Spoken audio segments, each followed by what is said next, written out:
રાજ્યમાં ગરમીનો રાઉન્ડ શરૂ। રાજ્યમાં કમોસમી વરસાદ બાદ હવે ગરમીનો રાઉન્ડ શરૂ થયો છે। હાલમાં તમામ વિસ્તારોમાં સામાન્ય કરતાં વધારે તાપમાન જોવા મળી રહ્યું છે। હવામાન વિભાગે આગાહી કરી છે કે આગામી દિવસોમાં ગરમીનો પારો 43 ડિગ્રી પહોંચી શકે છે અને બપોરના સમયે હીટવેવ જેવી પરિસ્થિતિ સર્જાઈ શકે છે। વધુમાં કામ વગર બપોરના સુમારે બહાર ન જવાની સલાહ પણ આપવામાં આવી છે।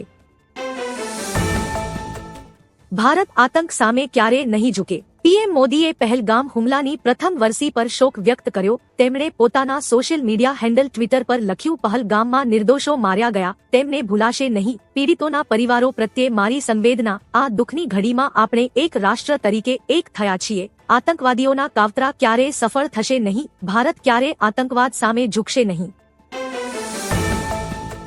કેદારનાથ ધામના દ્વાર ખુલતા જ શ્રદ્ધાળુઓ ઉમટ્યા। બાબા કેદારનાથના દર્શનની આતુરતાનો અંત આવ્યો છે। ગઈકાલે 22 એપ્રિલે સવારે 8 વાગ્યે વૈદિક મંત્રોચ્ચાર અને વિધિ વિધાન સાથે કેદારનાથ ધામના કપાટ શ્રદ્ધાળુઓ માટે ખોલી દેવામાં આવ્યા છે। આ ખાસ પ્રસંગે મંદિરને ક્વિન્ટલ બંધ ફૂલોથી ભવ્ય રીતે સજાવવામાં આવ્યું હતું। ઉત્તરાખંડના સીએમની હાજરીમાં હજારો ભક્તોએ બાબાના પ્રથમ દર્શનનો લાભ લીધો। આ સાથે જ ચારધામ યાત્રાનો વિધિવત પ્રારંભ થયો છે।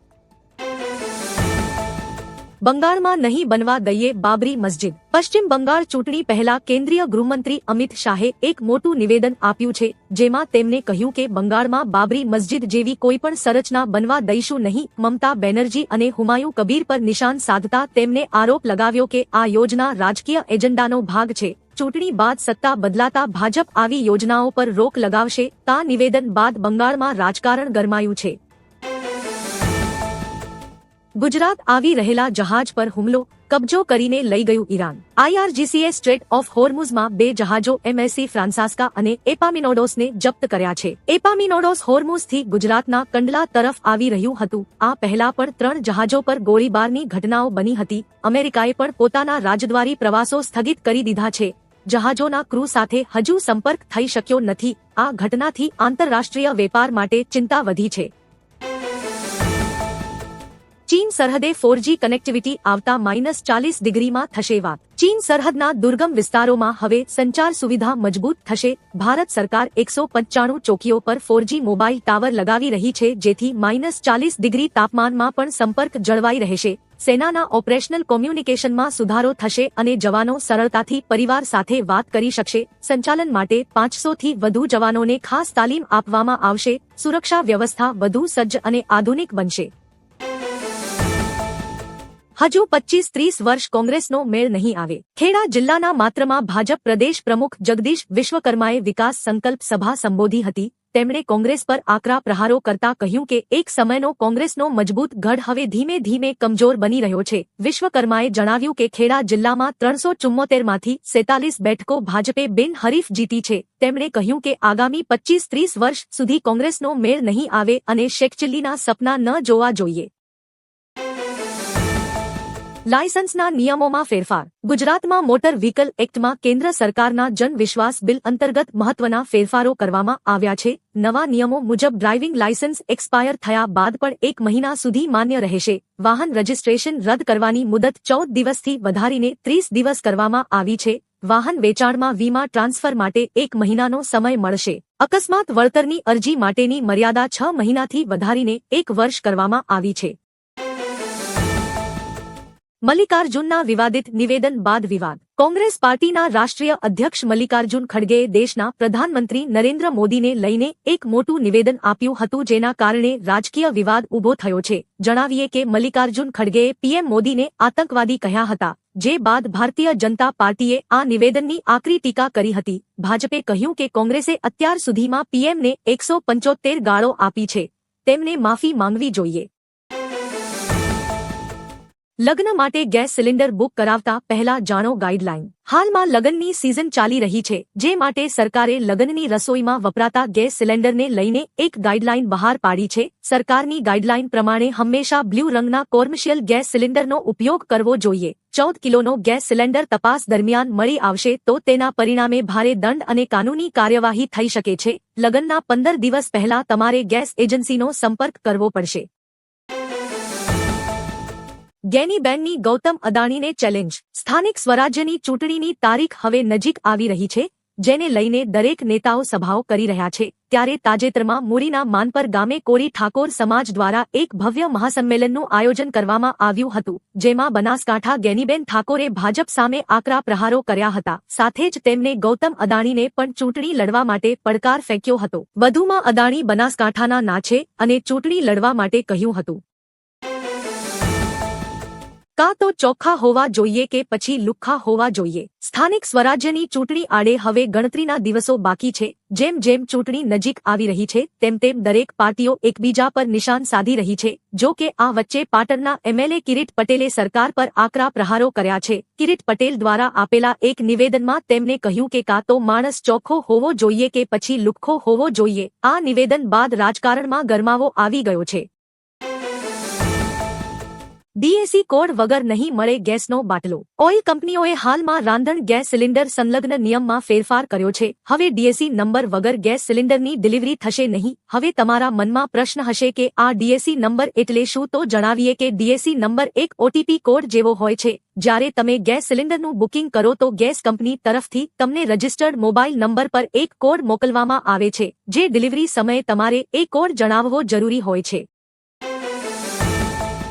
પહલગામ વરસી પર પીએમ મોદીની શ્રદ્ધાંજલિ વડાપ્રધાન નરેન્દ્ર મોદીએ પહલગામ આતંકી હુમલાની પ્રથમ વરસી પર નિર્દોષ પીડિતોને ભાવભીની શ્રદ્ધાંજલિ અર્પી છે સોશિયલ મીડિયા પર તેમણે લખ્યું કે ગત વર્ષના આ ભયાનક હુમલાને દેશ ક્યારે ભૂલશે નહીં ભારત આતંકવાદ સામે ક્યારે ઝૂકશે નહીં અને નિર્દોષોનું બલિદાન એળે નહીં જાય દુઃખની આ ઘડીમાં સમગ્ર રાષ્ટ્ર પીડિત પરિવારો સાથે એકજૂથ છે આતંકવાદીઓના નાપાક મનસૂબા ક્યારે સફળ નહીં થાય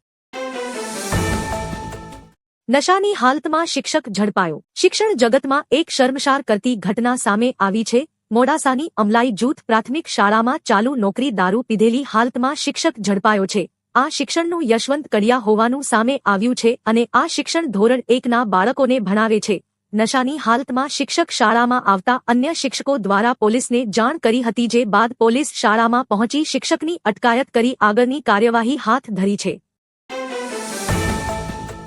યુદ્ધની અસરથી ખાતર ઉત્પાદનમાં 25% ઘટાડો ઈરાન અમેરિકા યુદ્ધને કારણે ભારતનું ખાતર ઉત્પાદન માર્ચ 2026માં 24% ઘટ્યું છે યુદ્ધને લીધે હોર્મુઝ રૂટ બંધ થતાં નેચરલ ગેસની સપ્લાય ખોરવાઈ છે જે યુરિયા બનાવવા માટે મુખ્ય કાચો માલ છે ભારત 60% એલએનજી અને 40% યુરિયા માટે ખાડી દેશો પર નિર્ભર હોવાથી ખાતરના ઉત્પાદનમાં આ કડાકો જોવા મળ્યો છે જો સપ્લાય ચેઇન જલ્દી સામાન્ય નહીં થાય તો આગામી સિઝનમાં ખેતી પર માઠી અસર પડી શકે છે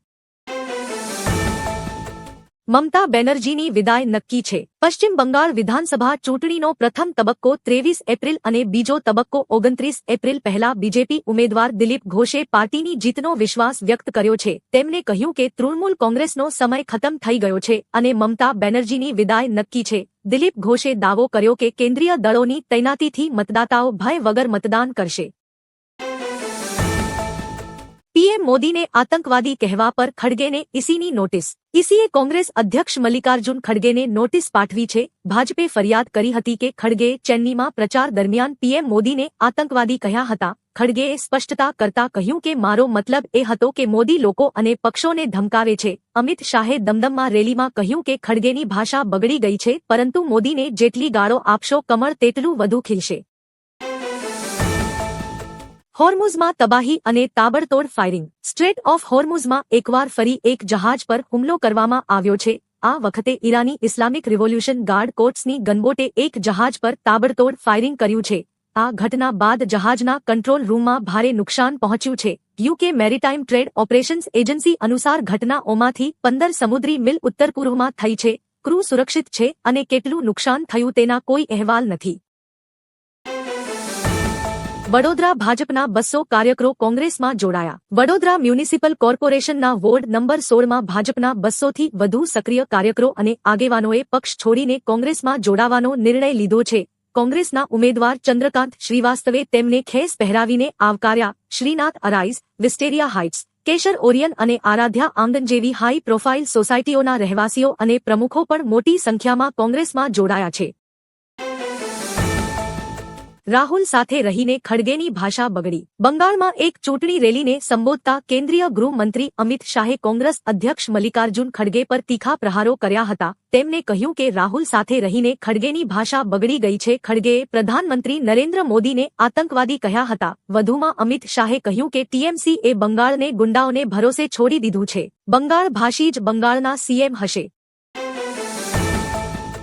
યુદ્ધ શરૂ થયા બાદ લગભગ 12 લાખ ભારતીયો દેશ પરત ફર્યા. પશ્ચિમ એશિયામાં યુદ્ધ શરૂ થયા પછી મોટી સંખ્યામાં ભારતીય નાગરિકો દેશ પરત ફર્યા છે. પેટ્રોલિયમ અને પ્રાકૃતિક ગેસ મંત્રાલયના જણાવ્યા અનુસાર 28 ફેબ્રુઆરીથી અત્યાર સુધીમાં અંદાજે 12 લાખ લોકો ભારત પાછા આવી ચૂક્યા છે. વિસ્તારમાં વધતા તણાવ અને સુરક્ષા ચિંતાઓને કારણે લોકો ઝડપથી વાપસી રહ્યા છે. સરકારે નાગરિકોની સુરક્ષિત વાપસી માટે જરૂરી વ્યવસ્થા કરી છે.